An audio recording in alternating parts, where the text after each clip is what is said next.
Since the beginning of the Russian-Ukrainian war, the province and the Russian army have been increasing groupings within the army. Lack of military personnel and ammunition. Soldiers who do not want to take part in the invasion of Ukraine and drunken Russian soldiers are among the main problems faced by the Russian army. All of these problems cause the Russian army to fail against Ukraine. Although Russian leader Vladimir Putin has taken a series of measures to solve the problems in the army, he has not been successful. For example, Putin deployed Wagner Group soldiers to Bakhmut to solve the military personnel problem in Bakhmut rather than solving the problem. Putin's move only exasperated it because the Wagner Group gained power in Bakhmut and came against the Russian army, so much so that the Wagner Group's boss, Yevgeny Prigozhin, and Putin's friendship ended. One of the measures Putin took to solve the military personnel problem in the Russian army was to release Russian prisoners from prison. The prisoners would be able to regain their freedom on condition that they fought against Ukraine for 6 months. This move, which was made to solve the military personnel problem, caused the problems in the army to increase because the prisoners did not listen to the commanders and could not be efficient in operations because they had no combat experience. Prisoners who fought for 6 months and were released caused problems within the country. It was revealed that 2 prisoners who served in the invasion of Ukraine for 6 months and were released recently committed murder in Russia. Putin creates problems when he wants to solve problems. One of the biggest problems of the Russian army is drunk soldiers. The problem of drunken soldiers has again emerged due to Putin's decision. The Russian army distributes alcohol to its troops in order to warm the soldiers at the front with vodka in cold weather conditions and to prevent soldiers from leaving the front. But Russian soldiers are causing a series of problems in the army due to excessive alcohol consumption, so much so that drunken Russian soldiers are committing irrational acts to the point of killing their own comrades in arms. Russian leader Vladimir Putin has taken a new decision to solve the problems of soldiers who do not want to fight and drunk soldiers in the army. This decision may cause riots within the army because the soldiers are being thrown from the pit to the dungeons one by one. As anchored daily news team, we have compiled for you the actions of drunken soldiers in the Russian army and the developments regarding the new decision. You can click the Super Thanks button below to support our teammates, each of whom continues to work with an understanding of accurate and impartial journalism. Let's examine the developments together. The Russian Ministry of Defense is locking soldiers who consume excessive alcohol and soldiers who do not want to fight in the invasion of Ukraine. In underground pits they have dug. These dungeon cells covered with metal grates are estimated to be only a few feet deep. Images shared on social media show the underground cells with metal grates being dug in a hurry. The Russian military believes that this punishment system will help them correct their troubled soldiers. In the early days of the invasion of Ukraine, the Russian army allowed its soldiers who did not want to serve on the front line to return home. However, the Russian army, which has retreated in the face of successive attacks of the Ukrainian army, is now trying to keep its soldiers who do not want to fight due to lack of troops on the front line. So much so that in recent months, images of execution of Russian soldiers caught fleeing the front line have been on the agenda. The dungeon practice of the Russian army, which dates back to the medieval period, came to the agenda with a statement made by the British Ministry of Defense describing these dungeons as improvised cells consisting of holes in the floor covered with a metal grid. The ministry said that the Russian army probably started to punish disciplinary violations and criminal troops by retaining them in dungeons. Drunken Russian soldiers have caused a series of problems in the Russian army since Russia began its occupation of Ukraine. These problems have ranged from Russia's soldiers shooting their comrades to beating their commanders. In the last month of 2022, a Russian soldier drunkenly beat his commander. In this incident, which took place on a military train in the Chelyabinsk region of Russia, the Russian commander died as a result of the blows he received. Another example of the damage caused by Russian soldiers to the army happened recently. A drunken Russian soldier dropped the S-400 air defense system into a ditch in Russia's Tula region. A local channel working on the developments in Russia announced the incident as follows. Yesterday, a soldier lost control and crashed a tractor with an anti-aircraft missile system into a ditch. A 33-year-old drunken Russian soldier crossed a military vehicle with S-400 air defense system into a pole and flipped over the truck, which left the road and overturned into a ditch. Did not explode, but the air defense system was rendered unusable. The Russian soldier who was driving the vehicle and whose arm was broken as a result of the rollover was taken to a breathalyzer test and found to be intoxicated. Alcoholic Russian soldiers are engaging in a series of behaviors that will negatively affect the course of the war for them. The problem of alcoholic soldiers in the Russian army is increasing day by day. This fact is clearly visible in the post shared by Russian soldiers on their local social media accounts. Soldiers are recording and sharing drunken videos. The Russian leaders prefer to punish drunken soldiers rather than expel them from the front line in order not to lose his troops. But it seems that Putin will not be able to solve this problem as he has failed to solve all other problems. The fact that the Russian soldiers can drink unlimited alcohol as long as they are serving in the occupation of Ukraine has become a hot topic in Russia, so much so that Russian alcoholics join the army just to have unlimited drinking. However, non-alcoholic Russian soldiers also started to consume excessive alcohol, so much so that Russian soldiers do not leave the front line because they cannot consume the alcohol they consume in the army in their civilian life. Russian leader Vladimir Putin turned his soldiers into alcoholics to keep them on the front line, reluctant to fight. It is quite normal for Russian soldiers to drink excessive alcohol and to be at the front without knowing what they are doing, because Russians, who will compulsory conscripted into the army, often cannot find this opportunity even if they want to leave the front. The soldiers who cannot leave the front do not want to fight for Putin's political interest, feeling uncomfortable because this reality is on their minds every moment. They are not drunk. Russian soldiers find the solution in drinking alcohol. It seems almost impossible for conscripts to be at the front without drinking alcohol. While the Russian army is struggling with a series of problems, the Ukrainian army is cornering the Russian invaders with successful attacks.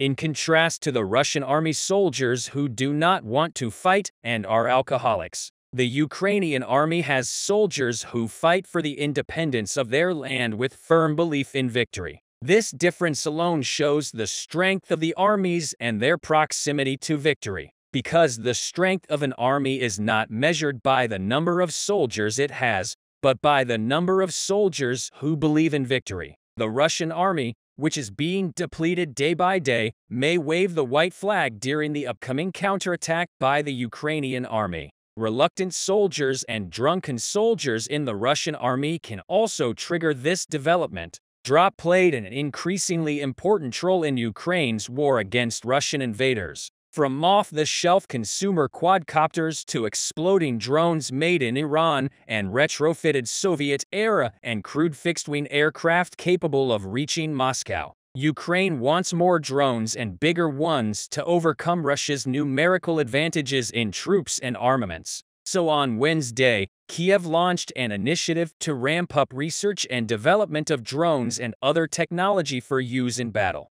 hoping to bring together the government, military and private sector developers. Considering the enemy that is right next to us and its scale, we definitely need to develop the military tech so that we can defend ourselves. Mikhailo Fedorov, Ukraine's Minister of Digital Transformation, told the Associated Press. There are many people on the battlefield now of the young generation that can work with technologies and they need them. Fedorov gave a tour of Ukraine's expanding army of drones and its up-and-coming drone operators to BBC News ahead of the launch. Ukraine's Ministry of Digital Transformation has coordinated with actor Mark Hamill and other celebrities to raise more than $108 million to buy drones for Ukraine's war effort. The most common drone on the front line, both for Russia and Ukraine, is the Chinese-made DJI Mavic, which sells for less than $2,000 if the military can get around China's export ban. Any assault without drones right now, it's like going blind into a minefield and you don't know what is waiting for. Around the corner, Fevzi Aitmatov, a Ukrainian soldier and co-founder of DroneUA, a company that specializes in drones, told AP. For better or for worse, many scenes from the conflict in Ukraine have been captured on amateur camera footage, often showing the devastating effects of war. Yesterday, videos surfaced on social media, which shows a new Ukraine drone blowing up hundreds of Russian mercenaries on the front line. The attack was carried out by elite Ukrainian troops. The Battle of Bad Mood, which killed thousands of Putin's troops, according to further videos. This is a tactic similar to that which was common during the Ukrainian war. Preparations for Ukraine's upcoming counteroffensive are in their final stages. Ukrainian Defense Minister Alexei Reznikov announced on Friday during a press conference in Ukraine's capital, Kyiv. Reznikov gave an update on a counteroffensive that is widely expected in the coming weeks or months. Ukraine has said it aims to recapture the territories that have been seized by Russian forces throughout the conflict. In anticipation, Russian forces have built thousands of new defensive positions in key strategic areas. Satellite images show Ukrainian soldiers are receiving training to use the weapons and military equipment that has been supplied by its Western allies, Reznikov said. American-made Abrams tanks will not arrive in Ukraine in time for the counteroffensive, according to Reznikov. The United States has said it will be delivering M1A1 Abrams tanks to Ukraine in the fall. Pentagon Press Secretary Brigadier General Pat Ryder told reporters last month the tanks will be fitted with a 120mm squared cannon and a 50-caliber heavy machine gun, as well as advanced armor. Let me remind you that in addition to the tank coalition, which primarily includes Leopard 2 tanks and Challengers with Leopard 1s coming later, we are also waiting for Abrams. However, I don't think the Abrams will be used in this counteroffensive, but our crews have left for training on them, Reznikov said. We also have many armored vehicles of various, particularly armored personnel carriers and infantry fighting vehicles. We have Bradleys, Martyrs, Strikers, and CV-90s from Sweden. We are finishing up some more training courses there. Reznikov said that Ukrainian forces are currently undergoing training for the equipment the country has received to assist in the ongoing conflict with Russia. But let's say that in a general sense we are more than ready. The defense minister announced on April 19 that Ukraine had received Patriot surface-to-air missile defense systems from Western allies. A day earlier, Germany was the first to announce it had delivered a Patriot system and missiles to Ukraine. The US and the Netherlands had also pledged months ago to send the surface-to-air missile system to Ukraine. Disastrous attack on Boulder that cost the Russians a tank battalion turned out to be just the beginning because fresh footage from the Avdiivka front showed much more catastrophic losses, especially in manpower. Here, 3 days ago, I told you that the Russians launched a series of intense attacks along the whole contact line in an attempt to disperse Ukrainian troops, weaken the flanks, and penetrate Ukrainian defenses in front of Virginia. The Ukrainians have concentrated a lot of forces in front of Virginia, which are frequently rotated to keep them fresh and not let the Russians take control over the hills in order to force the Ukrainians to move these troops away to the other side of Avdiivka. The Russians launched the heaviest attacks towards Krasnohorivka and Kamainka. This is probably the most suicidal direction for the Russians because the local geography here is perfect for defense. If we look closer, we can see that there is a road embankment which creates the first obstacle. Secondly, if you look at the topographic map, we can see that the main Russian positions are in the lowlands. And thirdly, the Ukrainians are controlling several artificial hills near the coal mines, which gives them total control over the region.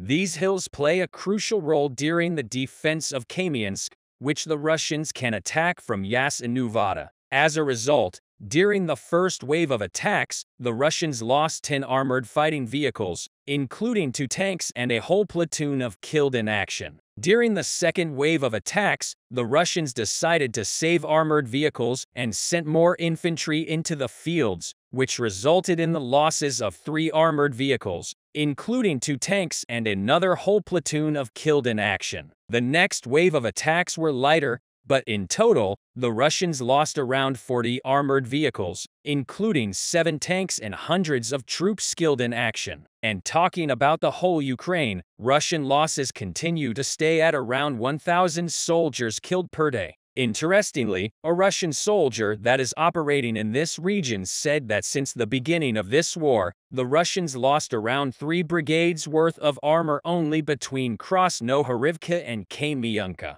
3 brigades are roughly 120 tanks and 480 infantry fighting vehicles. This is not surprising since Avdiivka was one of the main epicenters at Ukraine at the beginning of the war when the Russians were trying to penetrate Ukrainian defenses between New York and Avdiivka. Other news is coming from the Zaporizhia region. Here the Ukrainians conducted an extensive variation on the Melitopol air base and targeted the areas of forces, concentrations and ammunition depots. The Ukrainian head of Melitopol stated that the attack was conducted using HIMARS. He said that there were at least 7 direct hits within 40 minutes, and as a result, the Ukrainians reportedly destroyed several ammunition depots, at least 1 warehouse with heavy equipment, and at least 1 place where Russian troops resided. The Russians, on the other hand, conducted yesterday a massive missile strike on Ukraine targeting critical infrastructure.